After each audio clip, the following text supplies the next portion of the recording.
Welcome to Flock Talk, the ultimate jam band community podcast where the grooves are endless and the vibes are infectious.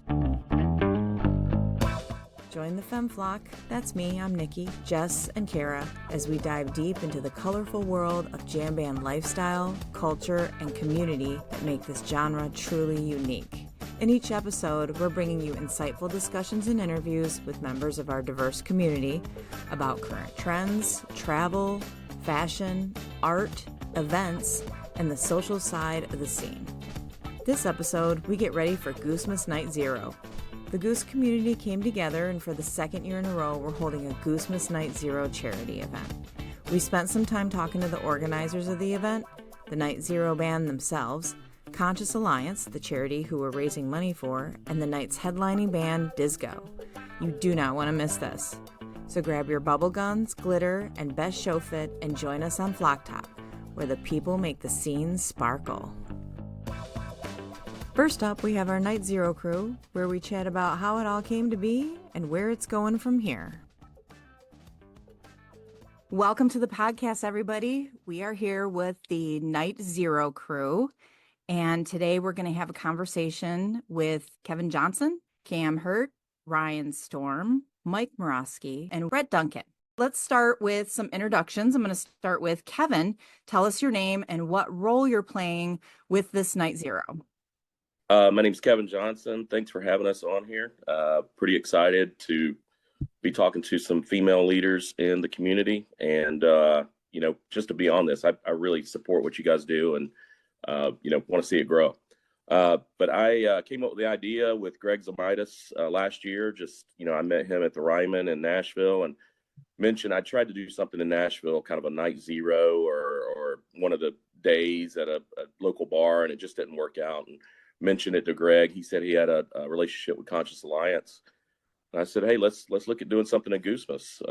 And started calling around venues and really had a hard time finding a venue to host us. So the Green Turtle was a little restaurant that we all are fond of now.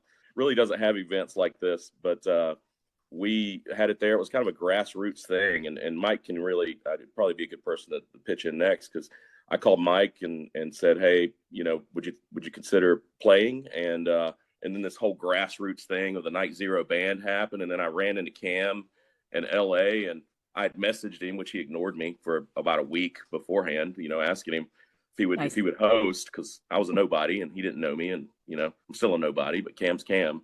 Don't say that, Kevin. And but we ran into each other and had a late night with some stories with Jeb and darts. I think you came in and saved me from losing in darts to Jeb. And I've heard that story. And we really hit it off. And Cam decided to come out and host the damn thing. And then Ryan jumped in. I mean, it really was just this BGT grassroots cool thing that we raised about 10 grand last year. And I wanted it to be bigger and better this year, and really, worked with Conscious Alliance. They've really came in to support us this year, really backing us with the accounting and how it all works, and, helping me to keep my hands out of the money so it all goes to them, and really transparent in that way. And then I got involved with Dizgo as a side project, and asked them if they would, lead the charge. And we're about to launch, and we want to raise $72,000 this year, which is going to be Awesome. Somewhat of a stretch, but we've got some sponsors that you'll be hearing about that are sponsoring the whole damn thing, and every dime goes to feeding kids. So it started as an idea, and it's just grown kind of organically. And we've got t-shirts we're selling this year. We got posters, and every dime goes to Conscious Alliance. We're going to stream it again with WTED and their support. So I mean, it's really as organic as, this is organic as it gets. I'm not kidding. And it's really, it's a pleasure and an honor to be a part of it. And that's fantastic. That answered most of the questions that I had. So there we go. I can mute myself. You did really good. So we'll go around the table here. So I've got Cam. Why don't you tell us what your role is?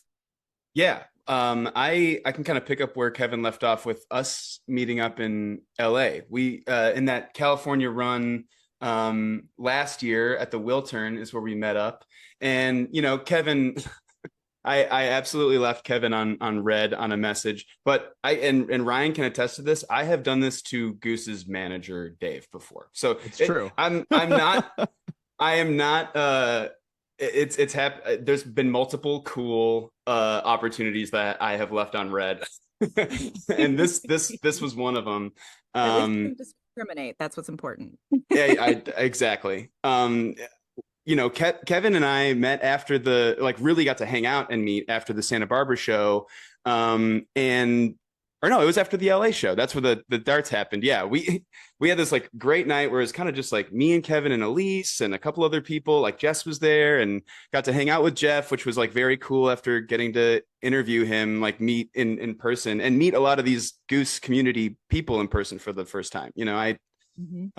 Those were some of my first shows. I hadn't met a lot of the people that we talk to every day on Twitter and interact with and stuff. And so those two nights in LA and Santa Barbara were kind of like a mini version of what Goosemas ended up being. It was this really cool, meetup at a bar where you're getting to hang out with the people that you talk to online and share this crazy fandom that you have for this band. And when Kevin was like, yeah, we want to get you out there to host the thing, I was a little almost like skeptical, like maybe that I'm like, is this even going to happen? Like, this sounds like too good to be true. Like there's going to be this awesome night and everyone's going to be there the night before and there's going to be a band. And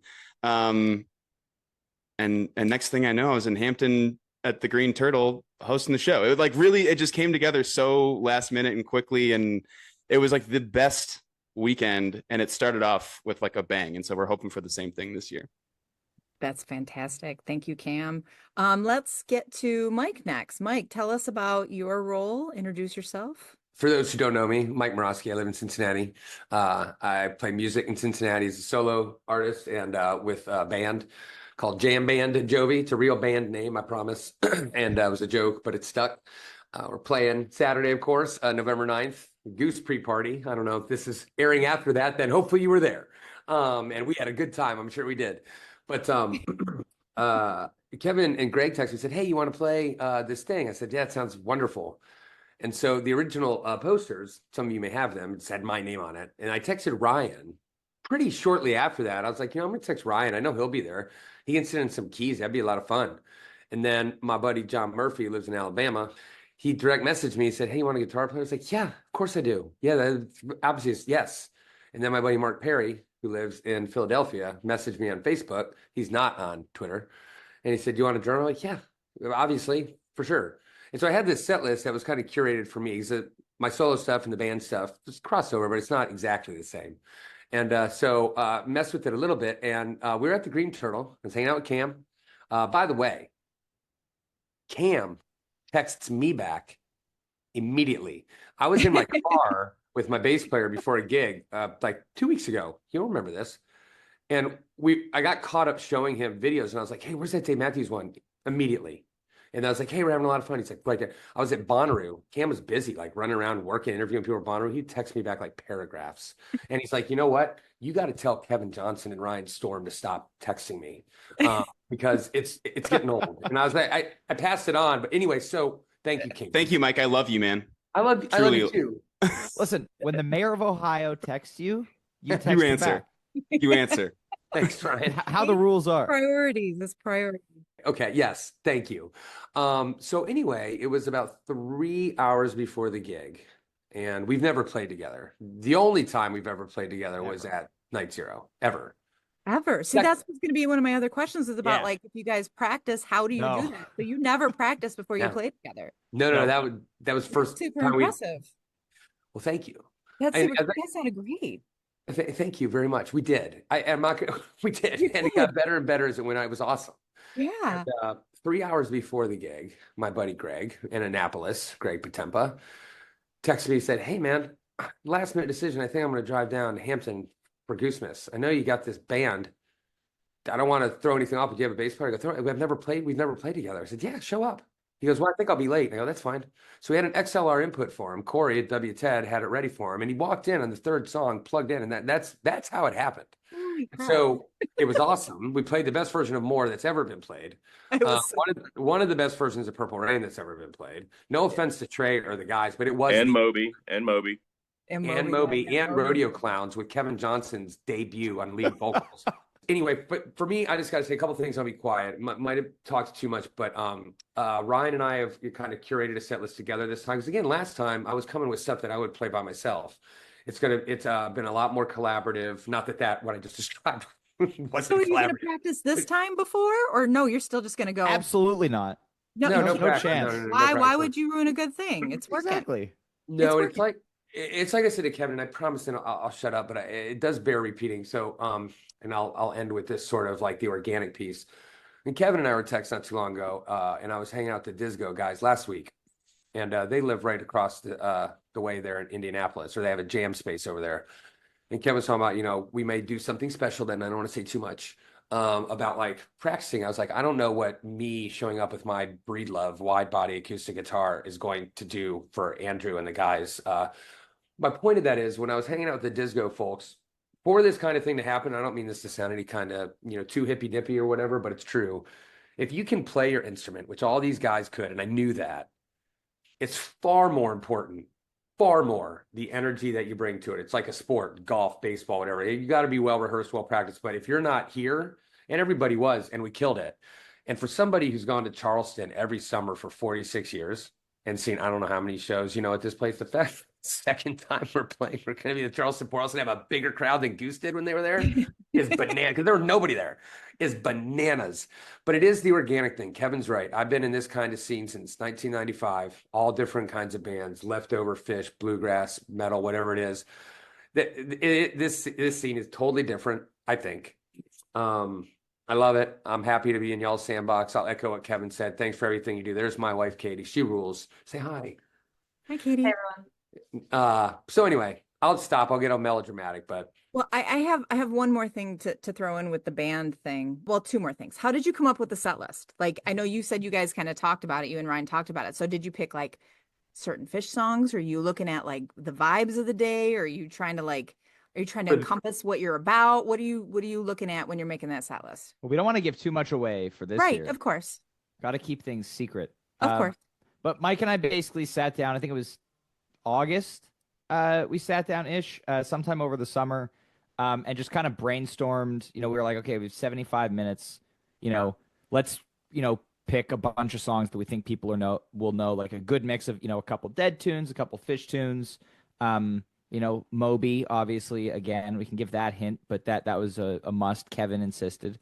But yeah, we just kind of sat down and we were like, what are songs that, first of all, we are going to be able to play without rehearsing?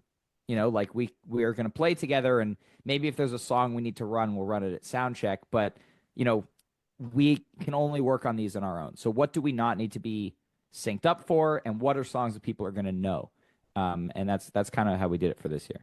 That's a good longest point. version of Moby ever played was at Nite Zero, Part 1. We are also going to debut a cover of a Bison song. I will say that. We're going to debut a cover of a Bison song. I'm so excited. That's the big surprise. Well, it was on Twitter, and the people chose Vinyl Oh, Kit. right. So that's the one. I mean, it's on Twitter. It's already public, but sorry, I spoiled it. It's okay. We'll try and keep it under wraps. I have one other question. Do you take requests? We follow the Jeb model, which is no requests. Oh, don't break my heart like that. Come on. It depends. I mean, It depends what the request Not is, even for right? us. Not Yeah. even for I the don't have a leading request. female jam band podcast. You wouldn't even request for us. well, It I mean, It depends what it is. If you're going to request like Divided Sky, like we're not going to be able to play that. No, it's not quite that elaborate. I would like to hear My Sharona by the Knack. Your face. How about Bison's Vinyl Kev? Yes, I love it. Thank you. Your faces tell it all.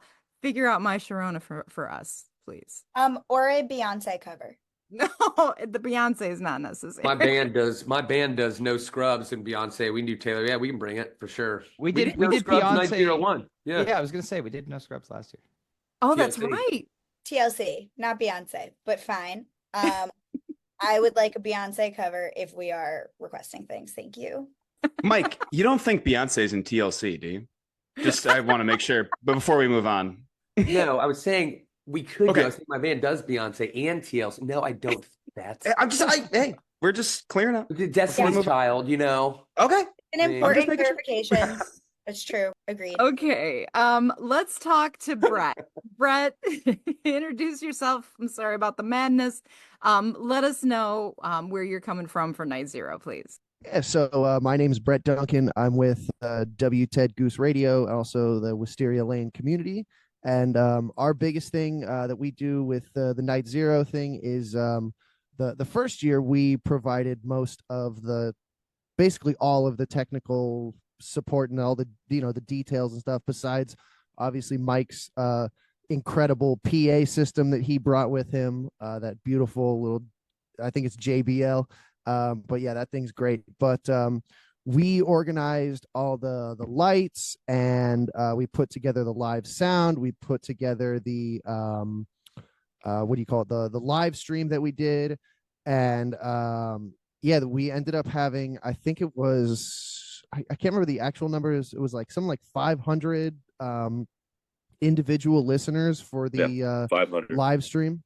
Yeah, which is, I mean, crazy numbers to but yeah, we put all of that together. We had not only audio live stream but a video live stream with multiple cameras. All of that was run by our good friend Corey Terrell, who is also another founder of WTED, and he's our resident tech, all that kind of stuff he does, and he is extremely good at it. He knows all the programming, all that crazy kind of stuff you need to know to be able to run a smooth live stream and put a good product out there for everybody.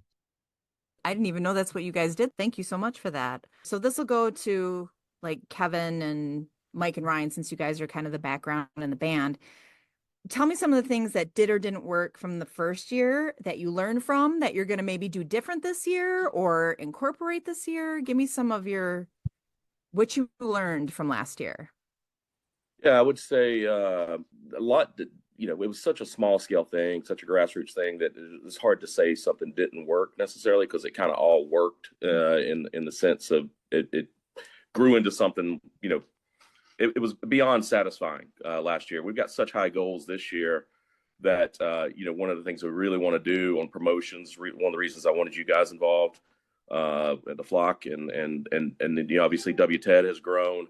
We really need to. It was kind of a Twitter insulated promotion last year, I would say, and most of the people that showed up were part of BGT. We really want to do everything we can to grow the community outside of that. We're trying to reach out in Charleston through some radio stations. We're going to focus on Instagram and Facebook and the other social. Really want to figure out how to reach as many Goose fans as possible. We're working on a couple things behind the scenes right now that might really help us out with that.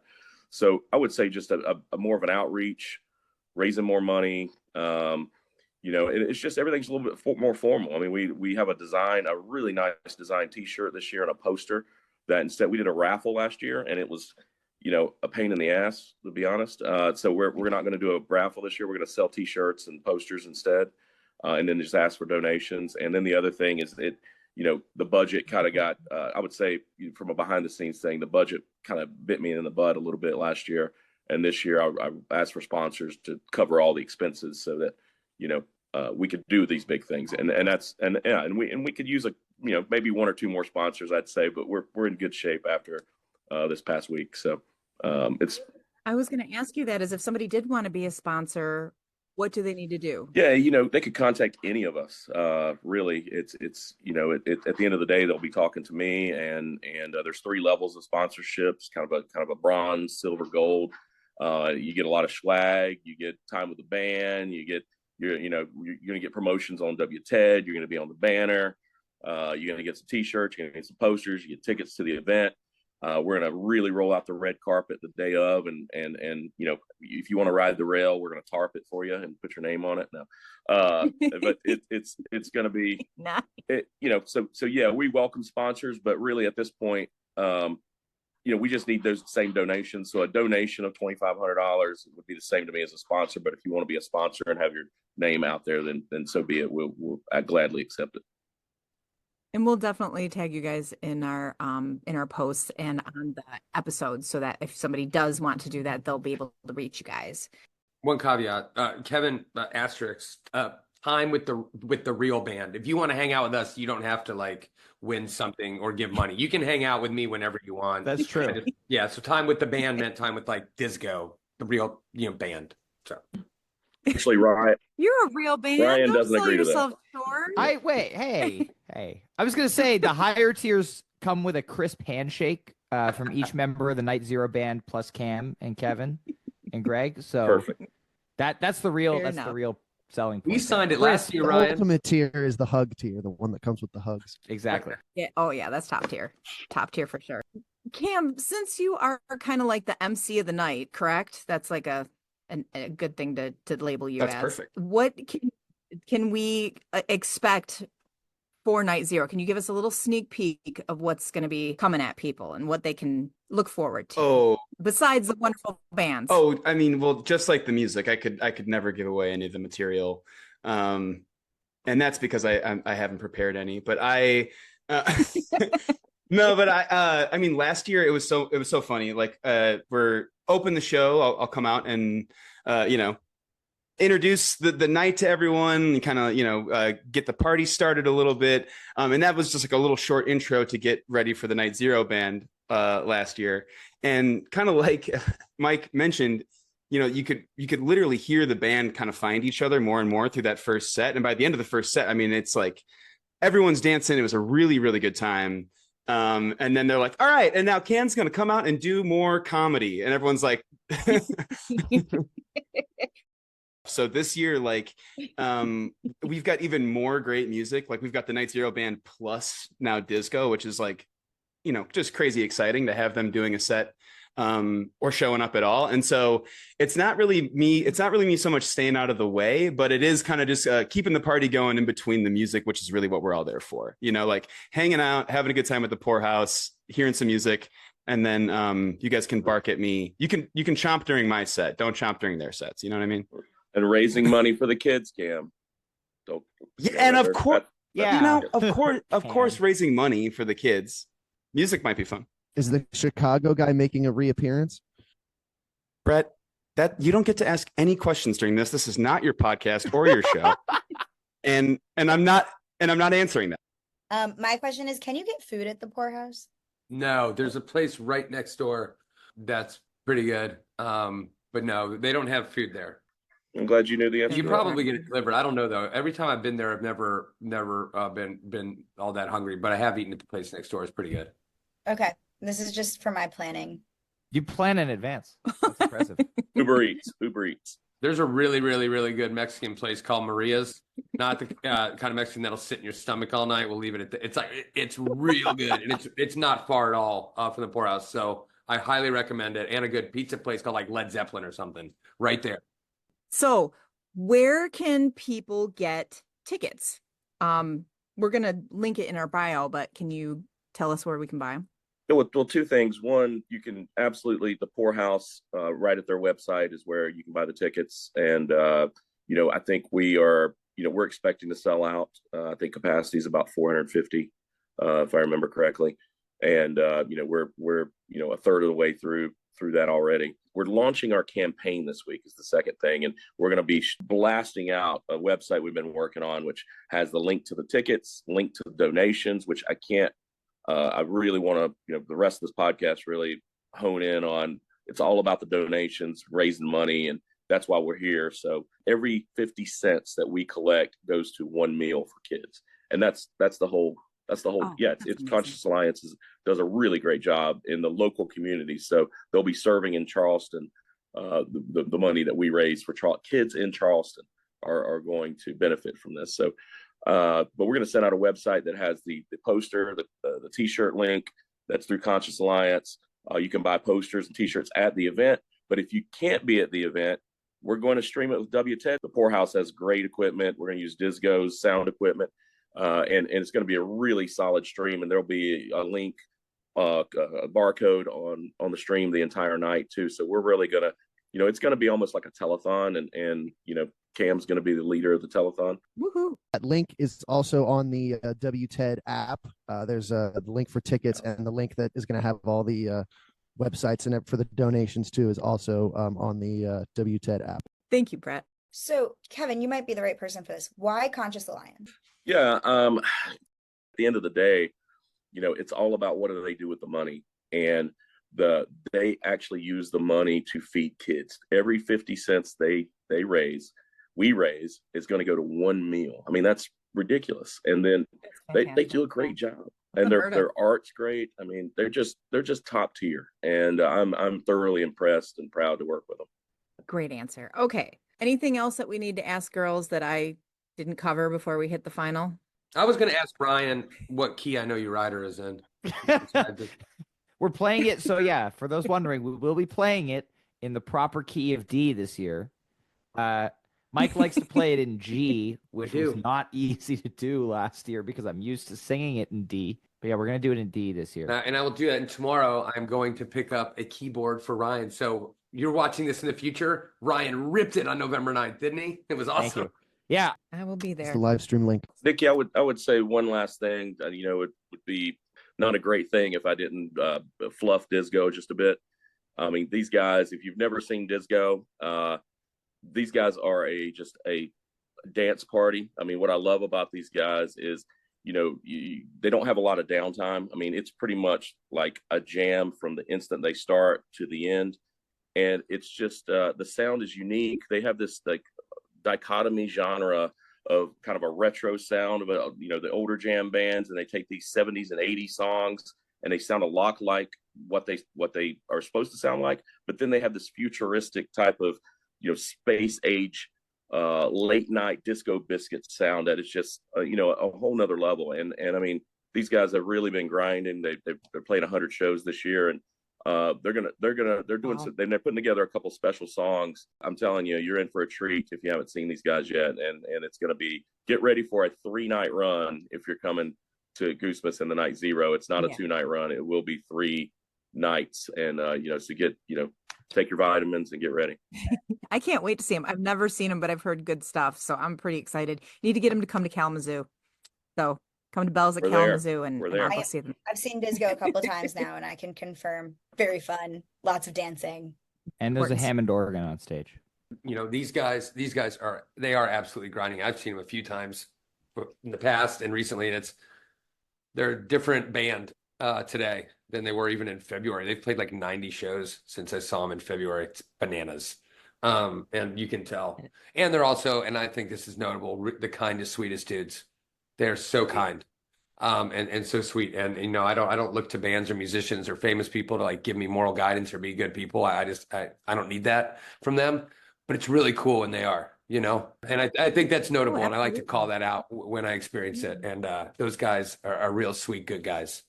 That's fantastic. Again, I can't wait to see them. I'm kind of excited about that. So we're going to do the last question I have. It's kind of a quick fire question. So I'm going to go around the horn. As the Femme Flock, we're all about celebrating strong, inspiring women. So is there a woman in each of your lives who has a big impact on you? So first, Kevin, you go. I was hoping you'd give me a second. I immediately got a little emotional. So, I got multiple women in my life but I have to talk about my mom. It's her birthday today. So she's, so we're going to go celebrate, and, we got this election thing happening. So we don't necessarily agree on politics. So we're going to try to keep that out of the conversation, but grew up with a single mom, only child. She come from a really tough background, and we grew up very, in a little single wide trailer up until I was in 9th grade, and she got remarried and I started working, but she just built this positivity of you can do anything in life, almost to a fault to some degree, because I thought I was going to die by age 27. But she really, I wouldn't have accomplished anything without my mom, and she's really the reason I'm, any success I've had. Very beautiful. Love that answer. Next, we got Cam. Who is your inspiring woman in your life? I'm going to talk about my grandma for a little bit. My grandma Thorson. She is truly kind of responsible for the beginning of my comedy career. When I moved to Chicago, I lived in her house in Elgin, which is anyone who knows Illinois, far from Chicago. And I would like train in from her house to do shows and stuff. And, she was just so unbelievably supportive of all that. And more so that she has been an open-minded artistic person in our family throughout my whole entire life. She was seeing concerts until she really couldn't walk too much anymore, and stayed open-minded and even saw shows with like my folks when they were kids, which is something then that my dad did with me, and then I hopefully will do one day with my kids. The reason my family is cool is because of my grandma and her taste in art and music and comedy, and so that's my hero artistic wise, and she's so funny, and every time we get to chat, I always end up leaving with a big old smile on my face. So Grandma Thorson. That's great. Hey, Grandma, we'd love to hear that. Brett, you're next.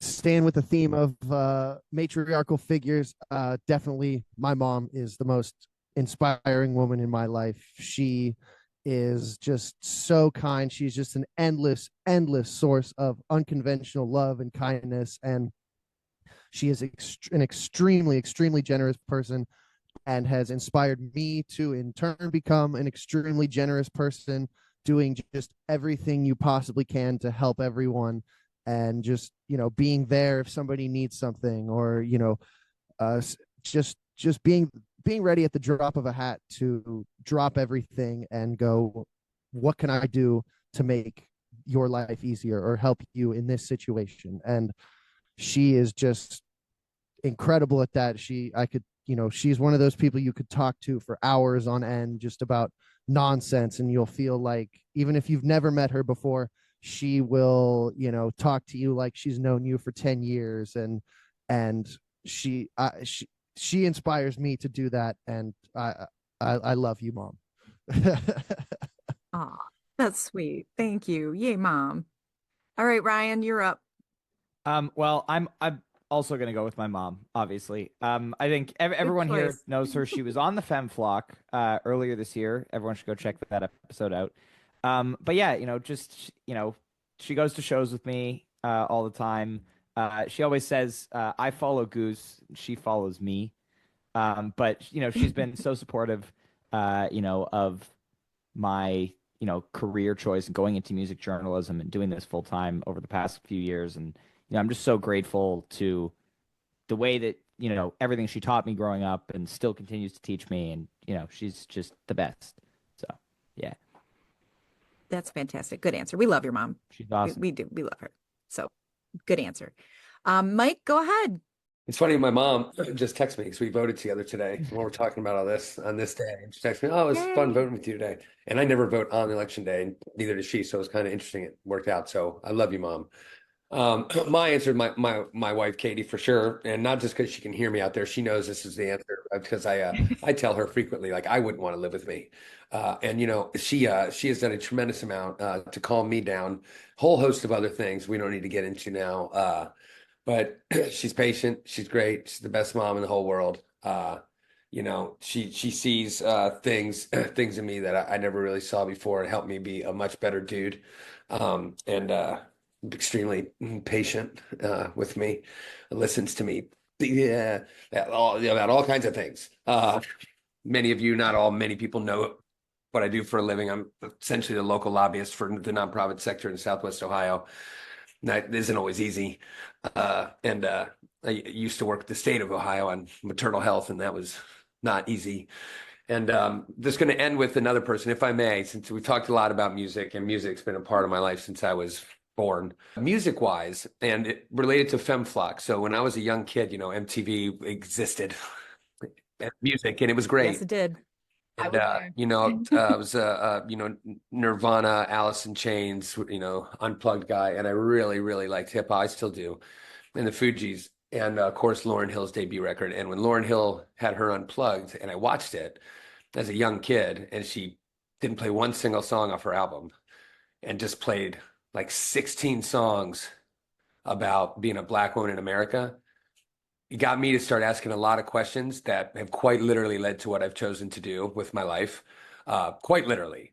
It was still to this day the gutsiest live performance I've seen. World famous woman. She goes on MTV and sings a concept album on an acoustic guitar about white supremacy and how it's wrong. And I know I wasn't the only white teenager of privilege that got rocked that day, so I'll stop there. I could keep going, but I felt important. And she was in TLC with Beyonce, I think. Anyway, so thanks to Lauren.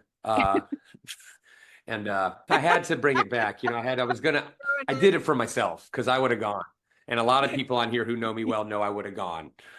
It was an excellent closer, Mike. It was an excellent joke. Thank you, Cam. But if you haven't listened to that, Lauryn Hill, I mean, you got to be in the right mood. It's intense, and it was real heavy when it happened live. So thank you all for being powerful women and doing this for the scene, because it was woefully missing in the 90s. I think today is the right day to listen to that album of all. Yeah, I would highly recommend it. It was so badass. gutsy. Lauryn Hill It is was so gutsy and so cool.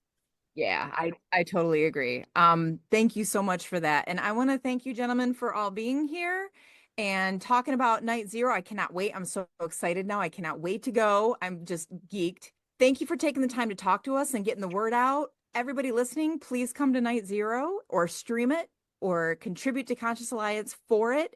Can't wait to see everybody there. Thank you all again for being with us. Thank you. Thanks for having us. Cheers. See y'all. Cheers. Thanks, guys. Next, we are so excited to have a conversation with Justin Levy, the Executive Director of Conscious Alliance. Justin talks to Kara and I about the ins and outs of this wonderful nonprofit organization. Take a listen. Hey, everybody. Today we have Justin Levy from Conscious Alliance to talk about Conscious Alliance in all its glory. Going to touch on the Nite Zero Goosemas fundraiser and learn a little bit about what Conscious Alliance is. So let's start there. Hi, welcome, Justin. Thanks for coming. Yeah, thank you so much for having me. No Super problem. excited to connect today and chat for a bit. Yeah, we're really happy to have you on. We really are. I love Conscious Alliance. I've bought many posters. I think that finding a good charity is hard to find some days. You just don't know what to trust anymore. So this kind of will help people, I think, understand, hopefully like I do. So let's start out with you. Why don't you tell us a little bit about yourself and your role at Conscious Alliance? Yeah, I am honored to be leading Conscious Alliance as the executive director. I started with the organization as a volunteer 20 years ago. Wow. And have been with Conscious Alliance ever since.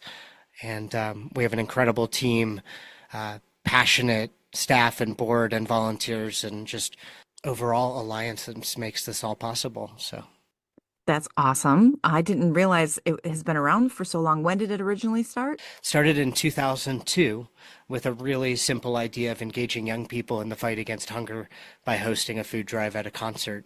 And at that time, we had met Michael Everett, the poster artist, who sadly passed away in the last few months, but he donated our first Art That Feeds poster to us. And we called it limited edition, but truly we went to Kinko's and printed it and brought it to the Fillmore Auditorium, where we wound up collecting 4,000 pounds of food. Holy moly. Well, so let's start there. So for people that don't know, what exactly is Conscious Alliance? What's your mission? We got the startup, so let's just run from there. Yeah, Conscious Alliance was founded in 2002. We're an iconic community of bands, brands, artists, and fans on a mission to awaken compassion and end hunger nationwide. Your charities, do they vary from location to location or event to event? How do you decide on what you're going to do? Where do you pick what you're going to support? Absolutely. Great question. So when we first got going, it was with the string cheese incident. That's where we hosted our first food drive. Like I said, we collected 4,000 pounds of food. Our next food drive brought in 8,000 pounds of food, and we realized we had something going. We didn't have a name, we didn't have an organization, but we loaded that food up and we went to Pine Ridge Reservation in South Dakota. Pine Ridge is 6 hours away from our home here in Colorado in South Dakota. Pine Ridge is the same size as the state of Connecticut. 40,000 people live there. Wow. But it is the most economically isolated community in the country. Average life expectancy is still hovering around 48 to 52. Oh my goodness. And for 40,000 people, there's only one full service grocery store. Wow. So, Wow. That's mind-bending. yep. And so that Pine Ridge Reservation is the heart of our founding story and the heart of what Conscious Alliance is up to still today. We drove up there And without a contact, we had a book written by Floyd Looks for Buffalo, who was a medicine man on the reservation. He passed away a few years ago now. We had his book and said, hey, does anybody know Floyd? And we got directed to his house. He said, if you want to help our people, you'll help feed our people. And that's where Conscious Alliance was built. So our founders came back to Boulder, and the string cheese incident said, we want this to happen at every show. Their management was forward thinking enough to say, let's not pigeonhole this thing that doesn't exist yet into just being our nonprofit. So they started introducing us to folks around the music industry. And all of a sudden we hit the road with STS9, with The Dead. We did a Phil Lesh tour. Started working with Dave Matthews and Jack Johnson. So many others, Big Gigantic. And from there, we met hunger heroes around the country. We call them hunger heroes, people in their community that are fighting hunger every single day. And our food drives would benefit those wonderful people. We'd plug into the local food bank, the local organization that's fighting hunger in Chicago, Nashville, Asheville, anywhere we went across the United States. And that's how we built our alliance to fight hunger nationwide. Wow. So was the intention just to do jam band, or is that just where you ended up and it works out and that's where you're comfortable? That's a great question. We have found something really special within the jam community. Multiple generations of fans coming together, open-hearted and wanting to be a part of something that is bigger than all of us, right? From the music to the scene to the lot to the community to the friends that I know that we've all met and hold near and dear to our heart. So I think it's a really special community. We've obviously found our footing within the jam community. That said, we've worked with other artists too. You know, we've worked with Bone Thugs and Harmony and Alanis Morissette and many others. So I'll never put a ceiling or a box around what Conscious Alliance can be, because I think the whole point is people want to give, people want to support community. So let's make it easy for people to give back and create a lack of barrier. We're not trying to make it hard for people to get involved. We're trying to make it easy. Right. Oh, that's a great outlook, because that is one of the biggest barriers I find with people is that they don't know where to start. So easy access is the best way to do it. And I think you guys are hitting the nail on the head with that. Thank you so much. Oh, no, I love you guys. Dave Matthews is actually where I saw you guys first and Really? learned about you guys at all. Was a long time ago. Amazing. Another life. But that's where I'd recognized it from. And my daughter has gone with me. So when you said generations, it does go on. And my daughter mentioned Conscious Alliance a couple times. I'm like, yay. That's amazing. I mean, it really, it gives me chills as we're talking about that. Not that we've done anything special, but just that when you reiterate that, yes, it is multiple generations, it means a lot. So let's talk a little bit about the Nite Zero event and your involvement with Goosemas this year. Can you give us an idea how that happened? Absolutely. You know, Conscious Alliance has really been around the Goose team for many, many years. And during the pandemic, we had extreme growth as an organization, and it was out of need. Not only were we supporting the 80-some communities that we support around the United States, but we were also finding ourselves supporting folks in the music industry, folks who had been used to being on the road, 300 days a year, and now finding themselves in a position of needing assistance.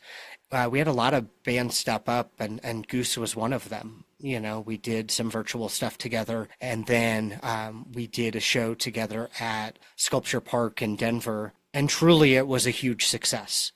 Honestly, it was huge, and we realized, there's more for us to do together.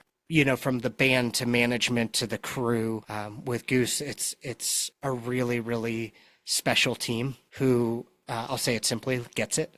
And it's been a beautiful relationship that we've developed together over the years, right? I think that there's a lot of trust there. And, we did Goosemas here in Colorado, and then we did a benefit show at the Fox Theater in Boulder, which was a really special night. Last year, we did another toy drive at Goosemas, and the band came out and donated the toys locally with us, and just really, really special. So we're absolutely looking forward to going back and joining the team and kicking off an amazing auction at the shows, doing a toy drive with a really special poster by Jim Mazza, and it's going to be available at Nite Zero as well. And so Nite Zero, we had some beautiful fans come to us and say, hey, we want to do this thing. And I think that we have found a way to do it together, to grow it over the years, to elevate it. And I think fans are in for a really special evening. That's fantastic. I, for one, am super excited. And especially because it's not just a party, it's to feed. It's to help. And what more could you ask for? And especially that it's all around music and friends and getting together and helping is just, it's so beautiful. It really melts my heart. I mean, it's really what we should be doing more of, right? Like not just the nonprofit part, but the connecting through music, the being together. That's what creates the container for this to be so special. So when we sprinkle in the opportunity for people to give back at the same time, especially around the holidays, who doesn't want to show up with a toy for a kiddo? Exactly. It's so much easier. And it just, if you can give, it's something that makes your life so much more full. If you can't give, it's still, you're participating and trying to get more people involved, and maybe you can give down the line. It's just, the awareness is, I think, huge with that. I love it. So I'm very excited. Aside from Goosemas, what other events do you have coming up in the near future? Our team is just getting back actually tomorrow from working with Green Sky and STS9. So that's really exciting to wrap that up with them. For New Year's, we're going to be in Denver with Band of Horses. We've got Green Sky Bluegrass also at the Mission Ballroom. And then we've got Goose to close out the year for New Year's as well. So that's really exciting. But leading into Thanksgiving, we have a really jam-packed week. We have holiday meals, turkeys and side dishes going to partners in Nashville. We're doing a 2,500 car meal distribution in Chicago coming up in just a few days leading into Thanksgiving. And we just loaded a truck today that will be delivered to Pine Ridge Reservation, providing holiday meals and groceries to folks on the reservation there. And we have a couple hundred families here locally in Colorado coming by to pick up their Thanksgiving meals and side dishes leading into Thanksgiving. So that's all here in the next week or so. That's amazing. That's amazing. So if somebody wanted to donate or get involved, what's the best way for them to do that besides going to a show? Yeah, absolutely. We have a couple ways to get involved. One, you can always sign up to volunteer. As we've talked about, we travel and tour nationally, so we're looking for volunteers in almost every market across the U.S., so that's a great way to get involved. Keeping in mind that no action is too small, and truly every little bit helps. I really encourage you to join our Ride With Us campaign right now, where we're working to provide 600,000 meals this winter. So if you go to consciousalliance.org/donate, I encourage you to ride with us. We're going to feed families and spark hope across communities nationwide. That's such a huge undertaking. I love that. That's beautiful. So what kind of opportunities at Goosemas would people have to volunteer or sign up for? Yeah, thanks for asking. We are definitely looking for volunteers locally to support Nite Zero, as well as the toy drive that we're doing at Goosemas. So folks can sign up to volunteer, and also, bring a toy, grab a poster, and help us grow this alliance, make sure the holidays are really special for a lot of families. Fantastic. So just to wrap up, at the Femme Flock here, we're all about celebrating inspiring and influential women. So can you tell us a woman who has inspired you? Absolutely. Allie Stone on our team is kind of the heartbeat behind Day Zero here, and she'll be out at the event. She puts a lot of time and energy into elevating our mission and supporting the organization through all our art that feeds food drives. And I hope that you all get to say hi to her at the event. We definitely will. We'll be there, all of us, including Jess, who's not here. I just really appreciate you all having us on here and helping us, providing us literally the megaphone to share out what Conscious Alliance is up to and where we've been. Anytime. Feel blessed to be able to have you here. Well, we want to thank you so much for taking the time to talk to us, Justin. This has been extremely enlightening, and hopefully it turns some people on to what you guys are all about and to look forward to at Nite Zero. Thanks again. You have a great day. Yeah, thank you so much. Thank you. Up next, we have Dizgo on the pod. We have a chat about their current tour, their fantastic journey so far, and whether pie or cake is better.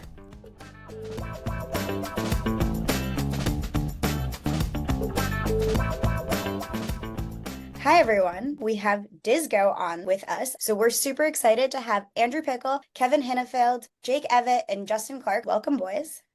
Hey, Hello. We know you're headlining the Nite Zero event, and we are so excited for you all to be part of the Goose fam and the Nite Zero crew. So we wanted to talk to you a bit today about Dizgo and your journey and who you guys are for all of our Goose people and everyone else who's coming to Nite Zero. So I guess to begin, for our listeners who don't know Dizgo, how would you describe yourself, your band, your sound? I think we want Dizgo to feel we wanted Dizgo to show to feel like a nonstop dance party, basically on the surface level.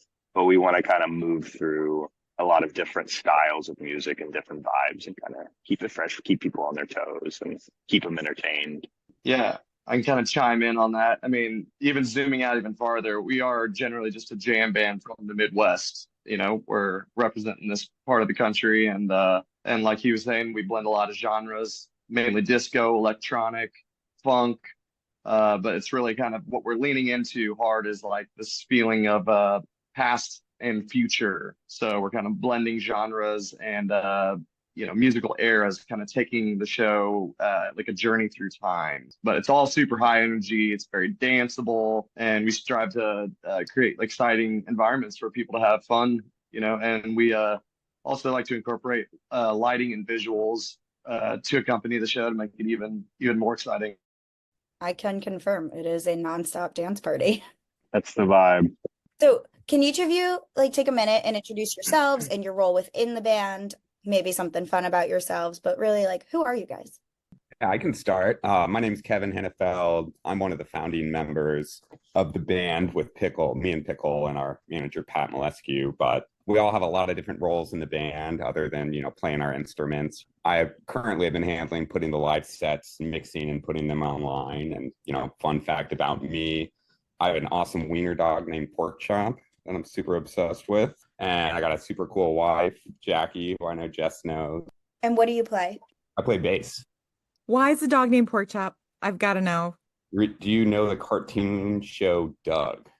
Yes. I do. His the dog yes. is named Pork Chop. That's so cute. You just won everybody's hearts with a wiener dog. Done. That's true. We will need pictures. He's got him. Justin, do you want to go next? I'm Justin Clark. I'm from Evansville, Indiana. I am the newest member of the band. I joined them in February while I was finishing college. Play the drums, play the SPD pad a lot. I'm really good at thumb wrestling. I also have two really cute dogs. I'll send you guys pictures. I love sharing pictures of my dogs. Let me tell you, they're cute. Miss them a lot. What are their names? Oliver and Bo. It's like a little baby and then a massive guy. And then I've been kind of learning how to track information from the shows as far as money and settlement information for our agency. That's kind of been my role outside of drumming recently. Nice. Awesome. Jake? Yeah. Hi, I'm Jake. I play keys.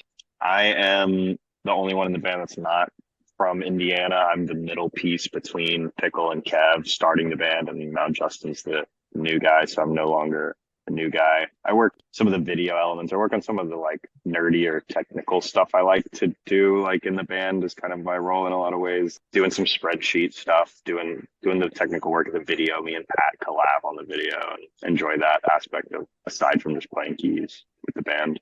Do you have dogs? Yes, I do. I have a fantastic dog named Gray Man. He's a Pitsky. Aw. He's a fun, crazy little guy. I love him. Awesome.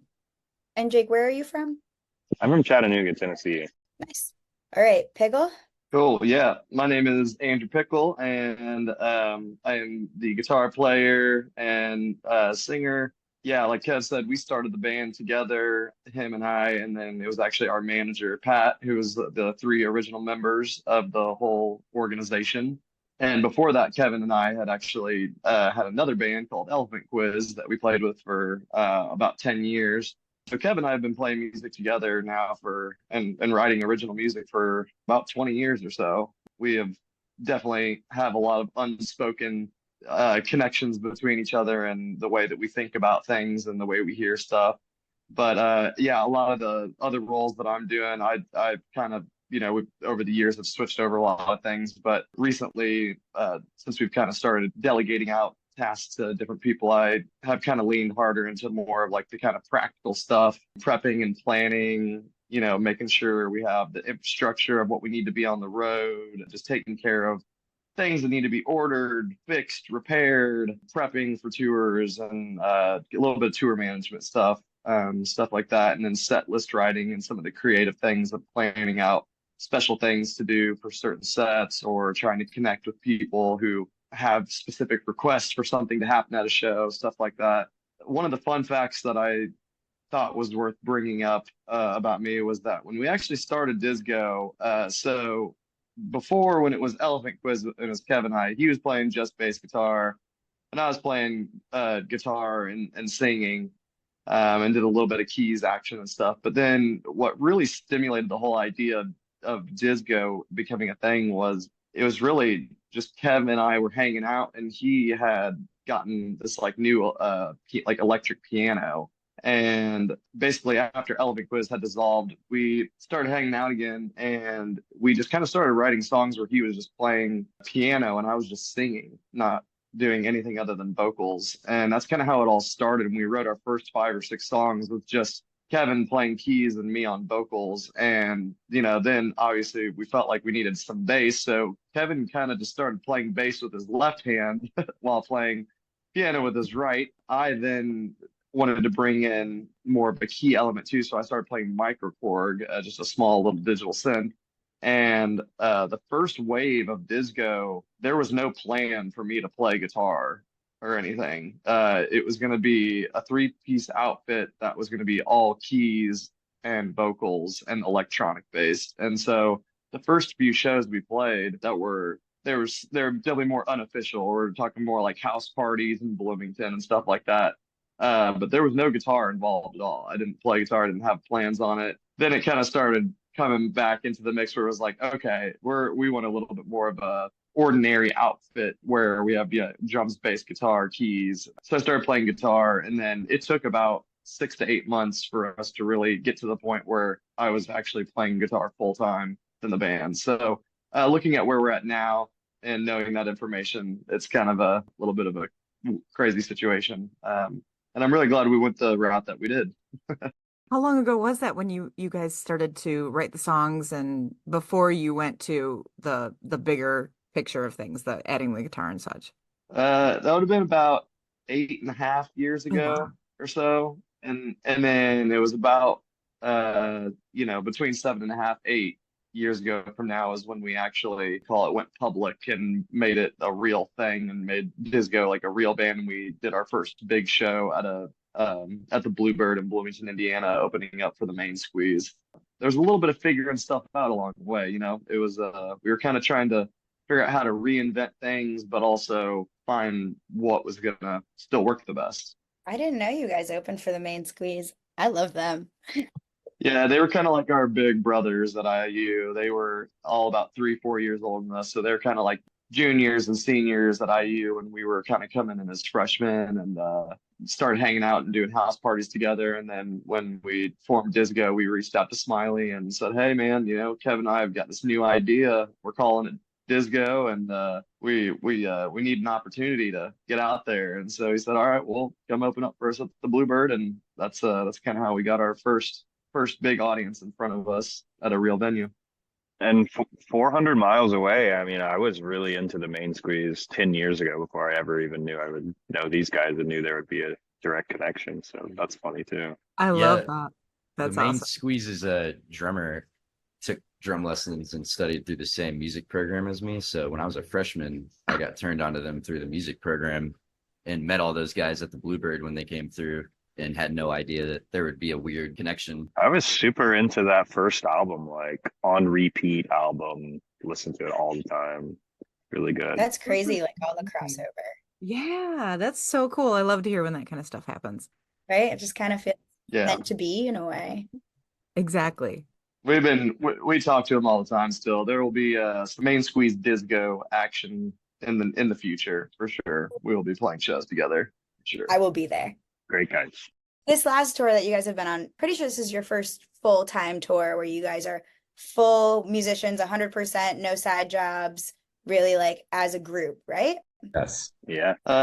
Yeah, pretty much. It was most of the last tour as well, but Justin was still kind of finishing up school. So yeah, I guess this would technically say, yeah, this would be the first one where none of us have any outside obligations or The first one that's billed as like a full tour, I'd say, the Orbital tour. We went full time and worked lots of runs and stuff. What did you guys do before you became a band, so to speak? What did you guys have as your occupation? Well, I had an engineering job like an hour from where we practice in Bloomington. I would drive every morning at like 5 a.m. to work a 9 to 5 engineering job. Wow. And then come back and practice like as much as we could practice and then go on 4-day runs and shit. It's killing Holy me. crap. How old are you, if you don't mind me asking? 29 now. Yeah, that explains it. Me and Pickle were basically doing any jobs that we could that were flexible enough to play in a band. So Okay. Fair enough. Music always came first. yeah. yeah. Yeah, we would trade off too. Sometimes I would come and work at the company that he was working for, and then whenever the company I was working for that I was managing at, whenever they would hit their busy season, Kevin would come over and then work with me at that job. So we were at the heart of it, we were movers, which is the whole joke about how we were prepped and ready to go to be able to pack trailers in and out every day because that's what we were doing all day long too. And then Justin, I assume you were just a student. Yeah, I mean, I was still finishing up school. I played just a lot of really crappy freelance gigs. I still do. Sometimes they're fun, like driving up to Indy or playing church gigs and stuff. And now I'm too busy with these guys to really do anything else. Like sleep. Yeah, or eat. like sleep or eat. Yeah, I don't really have time for that. But we'll get into that. You gotta have time for the Latin. I'm more interested in going to see a bunch of sick drummers than sleeping. I mean, honestly, same. I think all of us would agree with that. That's a better option. Oh, you guys got to follow Silky J next time you're in Miami and he sneaks out of the hotel to go to the Latin Grammys pre-party. And sneaks in. That's not supposed to be there. And he's out of dress code, and the lady's just like, all right. I was definitely talking to some famous people and I did not realize who they were, and it was a good time. It was fun. Yeah, they're probably like mega stars in Latin America somewhere. You know, they sell like millions of tickets, and you're like, just I might be so wrong, but I swear I saw Becky G in that little club singing up there. I don't know if you guys know about Becky G. I'm familiar. Yeah. Yeah, I can almost swear that I saw her up there singing. I don't know for sure. Wow. Name drop. I'm just saying. Next time, you got to give her your name and number so you can like do a collab. I didn't. Yeah. What were you thinking? North America. Yeah, I didn't. That wasn't good. I wasn't on my toes with that one. You could break into the whole Latin market. That would be huge. I think I was just a little more shell shocked by the fact that they let me in. Fair enough. Okay, jumping back. Can one of you tell me about this current tour? Like, has there been a highlight or memorable moment, like now that you're all on tour together? I think I could speak for everyone on this one. Just recently when we played our set at Cascade Equinox up in Oregon, which was in our leg up into the Pacific Northwest. I don't think we really all understood really how amazing that opportunity was going to be for us to show up and just have so much love and so much praise, like so far away from home is the farthest we'd ever been away from, where we're from. And we just had an absolutely just packed out set, great vibes. It was just absolutely amazing, mind blowing. I don't know. I feel like that was a moment where I feel like we all were kind of like, holy shit! Like there are people all over this country that are like paying attention to us. It's not just in this region. We've been working. These people are out here and they've been waiting for us to Yeah. come here. I don't know. You guys can chime in on that. I if you wrote want. basically the exact same thing, man, to say, because that was just powerful. That show in particular, and that whole Oregon series of shows, and the drives up there, the views in Oregon, like on the way up and back, it was just awesome.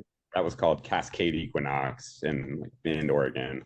And I'd say, I mean, this is our first time in Florida right now. Even a few nights ago in like Dunedin, a little north of St. Petersburg, we had a lot more people come out than we expected. And I don't know, I think that was probably a top 5 show that we played. That show was amazing. That venue is so good. I grew up in that area, and I remember in high school going to a venue like for smaller bands, and it always turns out. Like it always turns out for bands like your size, and Yeah. always like those any bands that like play there usually. They built a new building there to have shows in. That's like was really cool. Moon Tower. It's awesome. The Moon Tower. It's awesome. It's been a long time since I've been to that venue. It was a lot smaller last time I went, I'm sure. I had one other moment, and that was is technically right before this Orbital tour started. It would have been at the very end of that kind of melt late summer tour when we were in Charlotte, North Carolina, our first time there. There was just this one moment of the show that I'll never forget the feeling that I felt in that moment. And it was basically, it's the last song we were playing. We were playing the song Melt. That's off of the album Melt. And I don't know what it was. I just felt like we were just needing to just push the gas pedal as hard as we could. And I started playing this really crazy repetitive thing. And Justin on the drums just started he just started pushing the energy harder and harder. And then everybody in the band did. And I just started screaming at the top of my lungs, not into the microphone, but just yelling and as loud as I could. And all of a sudden, everybody in the front, in the front area of the stage started yelling and screaming. And then everyone started throwing their hands up in the air. And the entire room was just yelling at the top of their lungs with the band turned up to 11. And I was just literally just vibrating with energy. And I walked away from that feeling just so empowered, I guess. And that was a short moment. It only lasted probably about 30 seconds long, but that was a pivotal moment musically for me. I think that kind of it set a new bar for how crazy of a moment Dizgo can create. That sounds like a good time. How many dates do you guys have on this tour? 35 dates on the tour poster we released, which is probably mostly accurate. We might have added 1 or 2 more shows in there. And how long does that cover? From late September to New Year's. We might add some New Year's surprises. Silky J might touch on that later, but between September and the end of the year, there's 35 dates on that poster, and probably playing a couple more than that. That's so awesome. That's a good amount of shows, that's for sure. It's a healthy amount for sure. Mm-hmm. It's probably in 90 days. Yeah, that's a lot. Yeah, it's probably in about 90 days, over 30 shows, over, 1 show every 3 days, more than that on average. So are you enjoying the feeling of having that many dates, or is it overwhelming, or is it just enough, or is it not enough, or? It's bittersweet. I mean, maybe bittersweet sounds the best way to put it, but it's a mixed bag. It's obviously crazy, awesome, and we're having a blast, but we have to put in a lot of work to make it happen, and we get tested, pushed to the limits. That happened to us coming to Denver when the van broke down in Wyoming at 7 a.m. on an 8-hour drive. Where were we coming from, boys? Salt Lake City. Salt Lake City. We had to drive through the night. We had to cancel the hotel and drive through the night from Salt Lake City to Denver for the Meow Wolf show, which was huge. And so we all just slept in the van, and driver pushed through Fish. And somewhere in Wyoming at 7 a.m, the van was breaking down, and that whole run really tested us. So it's a lot of work involved, but the payoff is more than fulfilling. I want to note that the van they're talking about is the Dark Horse. The Dark Horse. And I had the pleasure, Fish actually let me sit in it during the Brooklyn Bowl show, because I love Goose and it's a part of Goose history. So it was really nice. He opened the door and let me sit in the van. It's probably time to retire the band. It guys know doesn't that. mean it's better days. I mean, it's a piece of history. Sure. Yeah, we're gonna keep it in the mix. We're just gonna probably get a different vehicle to pull the trailer. I think we're gonna keep the Dark Horse. But it's funny though, the new trailer that we actually recently got to be able to fit all of our new production and everything with us is actually a Dark Horse brand as well. So we got the two Dark Horses, running You got a together. pack? Cavalry. Pack? What's a pack of horses? Multiple horses. A pack? A herd of horses? No idea.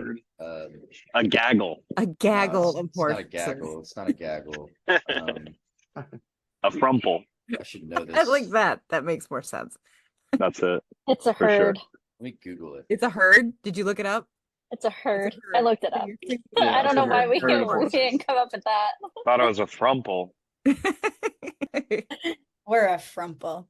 He's been mentioned a couple times. Can one of you tell me about Fish and who he is and what his role is within the band? I know he's not on with us, but I think he's pretty important. I would agree. Oh yeah, we'll talk about Fish. Yeah, we met him at one of the first music festivals we ever played, actually. He was like, "Do you guys know the Main Squeeze?" and made this connection. And this was somewhere in New York. He's been a good friend of ours for a long time, but recently we brought him on the team. And he does a lot of the driving, which helps us work on other things in the van, heading from venue to venue. And he, sets up and sells merch at every show, and which is just such an important part of what we're doing. I would very much suggest stopping by the merch booth and talking to Fish. He's fantastic. We've kind of given him the title as he's like a operations manager, basically. If you look forward a couple of years, what's the big vision for Dizgo? Like, what are the goals we're working towards right now? I can kind of chime in on this one. So it is an ever evolving list of goals right now because there's a lot of growth happening, a lot of growing pains, a lot of unforeseen, really awesome things happening. But a couple of things, the main things that, are all looking towards is we want to bring Dizgo to a true national scale of touring. We want to be, covering basically the entire continental US, and which is cool because we are actually even going to be getting even outside of that here in just a couple of months as well. And so yeah, that's one thing. But yeah, another goal is we're shooting for playing over 100 shows a year. This year was right under 100. Next year probably going to be a little bit over 100. We're trying to figure out where that comfortable zone is, because we're trying to figure out how to condense things into a little bit thicker of runs. But yeah, so reaching larger territory, playing more shows. We have some bucket list venues that we've been working towards for years. We're definitely, strategically working towards getting a support slot at Red Rocks in Colorado. That's something we're working towards. And this upcoming year, 2025, we are wanting to record and release another studio album. So that will be a really, really exciting new thing because we kind of have this new sound coming together. So hopefully that album will help bring that into fruition. And then overall, what kind of goes along with this kind of touring on a bigger scale is, we're wanting to like expand out our crew and our entire production. So we want to put on bigger, more elaborate shows, which brings in more things like just more visuals, more lighting. There are going to be more roles to fill, so we will need to actually contract out more people to work with us. But just growing in size to where we can fill bigger rooms and play bigger stages and do it the best that we can. We're just trying to bring everything up to a larger scale. That's like kind of an overview of our goals. Yeah, we're gonna get huge. So excited. Yeah, because if we get a little bit bigger than we are now, then we're sustainable. Right now, we're putting in a little bit more energy and resources than what we're getting out of it, and that is a part of the process. It's what it takes on the front end. You got to put it in and let it do the work and work smart, and then you get it to a scale in which then we're at least a sustainable business, if not hopefully in the near future profiting. Yeah. Yeah, I want to say for the record, we're going to have had played 96 shows in 2024. Wow. Most likely. And you've still had time to great. hang out with your families and write and record music? Or nope, Justin's saying no. Yeah, a little bit. It's hard. Yeah, it's a little bit more sparse than it has been in the past, but we absolutely have been doing those things. We're working with our agency to again figure out how to structure the tours to where we do have a little bit more of that time, with families and just having any personal time. And then we're also working on how we work together as a group when we do rehearsals to be able to achieve a little bit more getting just new music out there. We're getting new songs, we have new songs, but we want more. We want more than what we're doing now. So yeah, it's a huge learning process, and you gotta look towards the heroes to see how they're doing it and learn as much as you can from them. But some of it we just got to go through it and figure it out and see what it feels like and find out what works for us. You guys said that you kind of are little brothers to Main Squeeze. Is there any other bands that you look for inspiration, advice, model after? Yeah, Disco Biscuits, Fish. Jake, I know you have some. I was gonna say like Humphreys and Dopapod. Lotus. Yeah, I think right now Disco Biscuits are kind of Disco Biscuits, Lotus, and Fish. Papadosio and Lotus. Can't forget about those are all people that bands that we're beginning to know on a personal level and can actually get more of that direct insight, which is really, really cool. That's awesome. I'm sure it helps in so many different ways. Yeah. Yeah.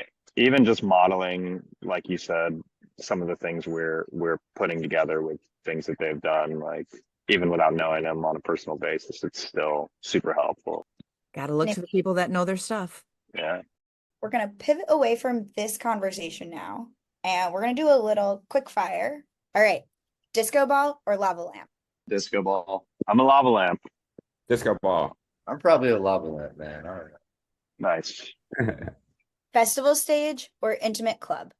Festival. Festival I'd have to stage. say festival Probably stage. festival stage. Jordy, I like it. Vinyl or streaming? Vinyl. Vinyl. Streams. Streaming. Cooking at home, ordering takeout? Cooking. Cooking whenever we're not on a short break on tour. Cooking for sure for me. I love to cook. I'm really bad at cooking. Can't win them all. Okay. There's no right answers here. Texting or phone calls? Phone calls. Texting. Phone calls. Wow. I mean, they both have their place. Let's say texting. Sweet or salty? Salty. Salty. Salty. Sweet. Pickle's the one that orders the mocha hot frappe, chocolate cappuccino, mocha frappe, milkshakes and cappuccino. stuff. I'm the same way. I have major sweet tooth. I get it. And fish too. Fish and pickle go in on some outlandish sweets. Oh, Pickle, by the way, you left your Snickers bar in the fridge of this hotel room. Dang, I was looking for that. Pie or cake? Love a good pie. Pie. Cake. I'm a pie guy. Pie. I can't do all the icing. It hurts my teeth for some reason. It always has. Cakes are great because they're, when you're celebrating, that's always a good thing. I like an ice cream cake. Right on. Good answer. What do you like, Pickle? I'd say if you're zooming out all the way to all the different types of cakes and all the different types of pies, I think cake. But I do eat more pie than I do cake, though. Cake is fantastic though if it's homemade. If you can get a homemade cake, that will beat out most store-bought pies. What do you guys drink with your pie? Milks. Liquor. Like a mimosa with some pie. Mimosa could go with pies, like a key lime pie could go with that. You know I'm a juice Or guy. chess Sophie pie. J. Have you guys ever had chess pie? Chess No. pie is killer. I've had chess pie. It's really good. What does that mean? Oh, it's just like It's like a custardy, creamy pie. it's nice. Yeah, Oh yeah. they're delicious. It's I'm an pie. ice I mean, cream. is there bad pie out there, really? No, Bad cake out there though. There is bad cake. that's I've had true. bad cake. I've never had bad pie. Exactly. Now we're talking. Let's get. I got an original recipe I made for a mean pumpkin pie that I'm about to be Let's whipping get out down here to pretty it, soon. dude. Let's get down to the nitty gritty in this podcast. Pumpkin pie. I like the directions. Have you it's ever going. Dude, had I'm the- telling you, I'm gonna bring it. I'm The bringing it on the pecan next apple leg of pumpkin tour. pie where you have all three. Oh, Lord have mercy. I love a key lime Key pie. lime's really I love pie. Y'all are in Florida, that. right? Go get some key lime. We are right now. And as Kara just mentioned in the chat, Publix cake while you're in Florida. Oh, we were just at Publix. We were just at and we Publix. thought about getting that cake, and I was not trying to get any cake, but we should probably do that now. Wrong move. I got a massive sub, ate it all at once. Love a Publix. No I just regret. got to spray. No, don't share things you don't want the world to know. You guys can you guys cut that one out? We'll see. Yeah. Okay, we got a couple more. Trey or Jerry? Jerry. Jerry. Trey. Mixed. Justin. I'll probably go with Trey because I've been listening to Fish. That's the Fish guy, right? Fish guy. Yeah, Trey. I'm cutting that. Yeah. Jam band member. I'm gonna go with. I'll probably go with Trey. Which one of you was in charge of his jam band education? We all are. We failed. We're in failing the progress. youth. It's in They're progress. never gonna be able to change who I am. He's a Latin fusion guy. He was at the But Latin. no, I do. Trey. Yeah, I've been checking out Fish. I like Trey. He's tight. Trey's I've really listened to good, more. but I'm a I've Jerry listened to guy. more Fish than Grateful Dead probably at this point. I actually go on record as saying I'm a Brent Midland guy all the way. Ooh. I'm more of like a Miles Davis guy. Hot take. Well, there wouldn't be any Trey without Jerry. Yeah, that's Oh, good. Yeah, That's the way I look at it, at least. I love them both, but I'm definitely a Jerry girl. These girls don't. I've tried. They won't listen to the right music, and because I'm not in the same. I listen You to listen to Fish. Fish on your I own. went to Fish Fest. I listen to Fish. You do. How about Dead? You guys been Yes, I listening do. to any Dead? Actually, No. I've been a lot. Oh. Okay. Dance party or mosh pit?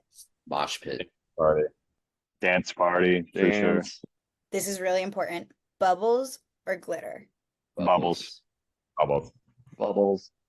Glitter, just I'm not. you can't I'm get not rid really of it, about man. glitter. I like bubbles a lot. We're pro both here. Oh, We like both, but we tend to hang towards the bubble side. I thought that was a trick question because she brought the bubble gum. Yeah, you brought the bubble gun. That is I thought you because were. I was bullied into buying one by Kara and Nikki. Yeah. By the way, that made that show It's so so much fun. cooler. It You really came out fun. in the The photos. pictures are amazing. Yeah, This is Brooklyn Bowl, Brooklyn, from Okay. two. yeah. Bubbles are the best. They make everything better. All right. Boobs or butts? Butts. But I'm a Boobs. butt guy all Right day. on. Butts. Both. All of it. I have to say that I walked down to the nude beach today in Miami. Did you? It's easy to find. It was right beside I went us. to the taco truck down there. The naked people. I participated. Tacos with naked people at the beach? Yeah, they had a Yeah. taco truck at that part of the beach for some reason. None of the other parts. That's awesome. Because That's looking at all the old naked Well, I was dudes gonna makes you say, hungry for was tacos. it a lot of old people? Because I know the one in Oh, yeah. Jersey that my boyfriend's been to is a lot of it's people that really probably shouldn't be naked but are in public. So, Everybody's welcome. but it's okay, nobody's really Nikki- worried about it. Nikki, are you ousting Matt for going to a He nude did. beach? He went to the nude beach in Sandy Hook. Yeah. I hate that. I don't want to Yeah. picture that. He did. He went to the nude beach. You'll meet him at Nite Zero. I'm glad. I hope he's wearing He clothes. will be wearing That's clothes. all I I'll will say. be sure. Okay. This is the first thing I'm gonna ask him about. Tell us about the nude beach at Sandy Hook. And that's what you have for this or that. Thank you for participating. Well, passed with flying colors. To close us out, the Femme Flock is all about celebrating strong, inspiring women. Something we ask everyone who comes on, and we're going to ask each of you. Is there a woman from your life or your career that's had a big impact on you? Kevin? First of all, my wife, Jackie, is probably the most badass and inspiring person I've ever met. She's incredible. Maybe more music related. Janice Stockhouse was me and Pickle's band director in high school. And she got us and everyone just so excited about music and jazz. And so, yeah, she's definitely notable. Taylor Swift is incredible. You can think what you want, but her songwriting is just insanely good. And what she's done with her bringing so many people together is just incredible. She's a force. Oh, Elena from STS9, bass player, huge inspiration. She's such a total badass. Love that. Thanks, Kat. Yeah. Jake, are you next? Yeah, I'd love to celebrate my girlfriend Anna Lag. She's a very talented visual artist and graphic designer, digital animator, really. And she did some incredible work for our music video for Rainbow Lightning when that was a single or earlier this year. And that was like really special for me. That was one of the first songs that I like wrote with Dizgo and brought it to the table, and we released it as a single. And me and her paired up to just make this crazy vision we had for the video, and it was really incredible. And she's amazing. Everything else she does for us too. Love to hear it. Justin. I'll firstly shout out my mom because it'd be wrong of me to not do that. She'd probably be mad if she listened to this and I didn't.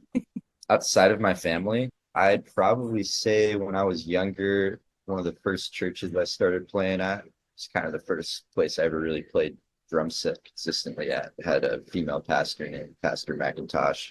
And she's continued to support me all through college, through into this, even though she's kind of moved around the country. I haven't seen her in a while, but I always remember her supporting me and coming out to my concerts and whatnot when I was really young. That's awesome.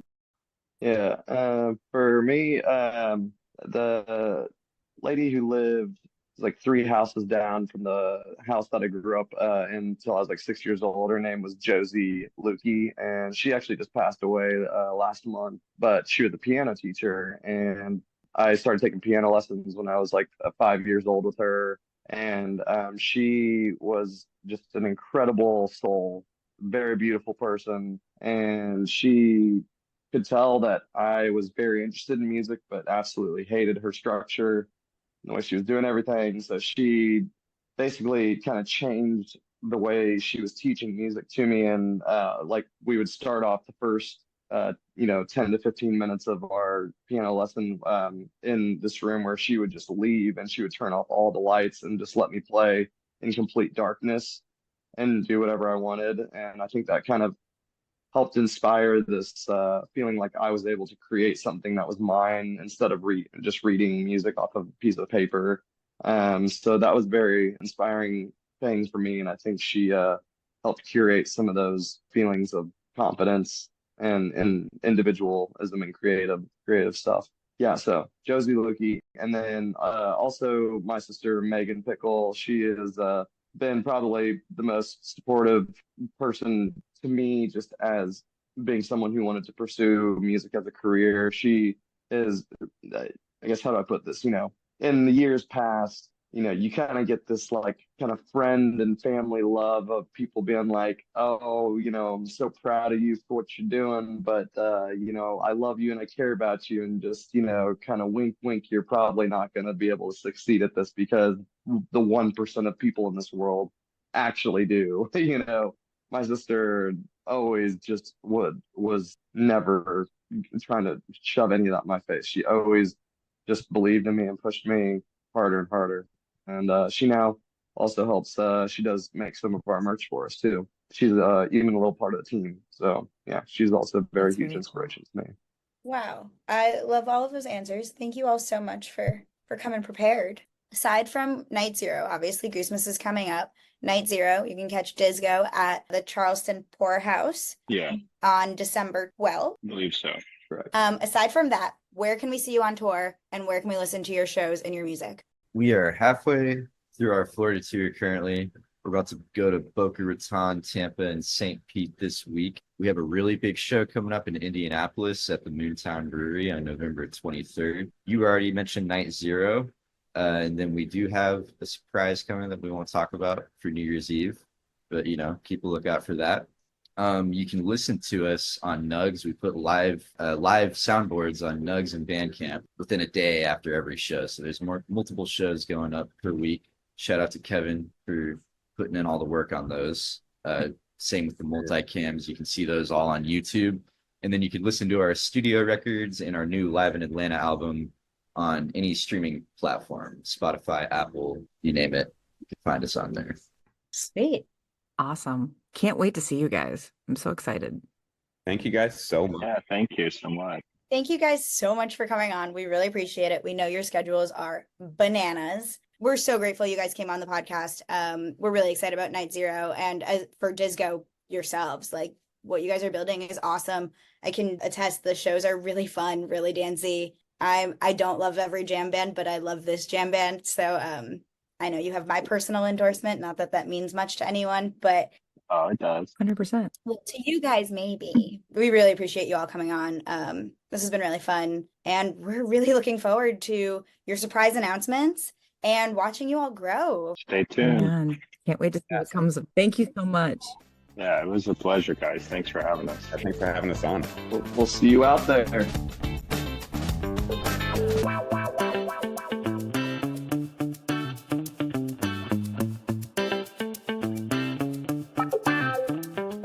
This pod is made by women for everyone. We wouldn't be here without you, and we want to hear from you all. Please go to our website guest fill-in form, DM us on Twitter or Instagram, and let us know what you're up to. Plus, if you're doing a community-focused event and want to promote something, please tag us on the socials. We wouldn't be doing our job if we didn't ask you to follow us on all the socials linked in our bio and rate us on your favorite podcast app. Talk to you soon.